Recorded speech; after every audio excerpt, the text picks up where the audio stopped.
Mommy, final chapter. The snow came early that December thick, silent and heavy, like a shroud stitched by God's own hand. The tenants didn't knock this time, didn't chant, didn't even speak.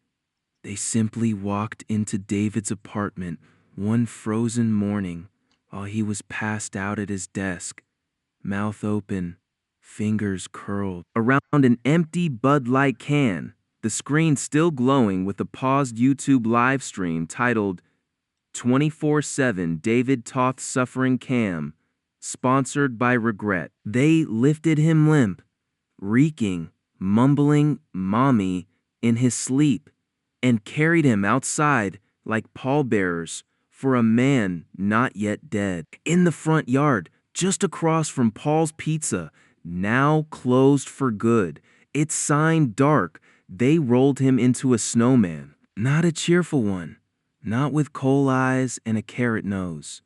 This snowman had David's face peeking through the packed ice-mouth slack, eyes half-lidded, one arm sticking out like a broken branch. They wrapped a frayed extension cord around his neck like a scarf, placed his favorite vomit bucket at his feet as a base, and on his head, his mother's old wig salvaged from a trash bag behind the duplex weeks earlier.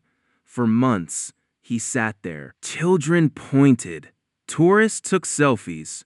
A local news segment did a flippant Detroit oddities feature. Meet Snow Dave, the drunk snowman who won't melt. But melt he did. By late April, the thaw came. The snow softened. The wig mildewed. The bucket filled with rainwater and drowned mosquitoes. And David, what was left of him, slumped into the mud like a discarded mannequin.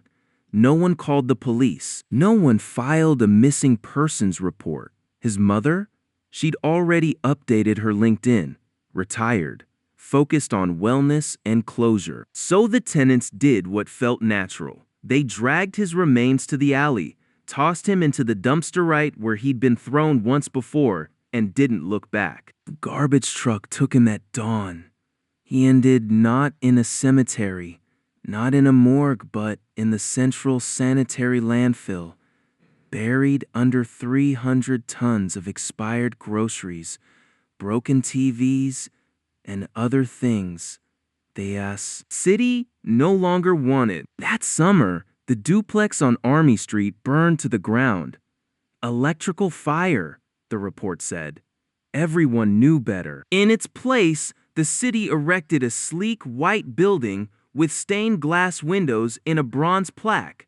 The Temple of Clarity, where we remember what happens when we choose the bottle over the breath. Inside, sermons were preached every Sunday about moderation, accountability, and the dangers of self-pity. Children recited pledges. Recovering addicts lit candles. A mural depicted a faceless man drowning in beer cans labeled simply, David Toth, a warning. No one missed him. No one mourned.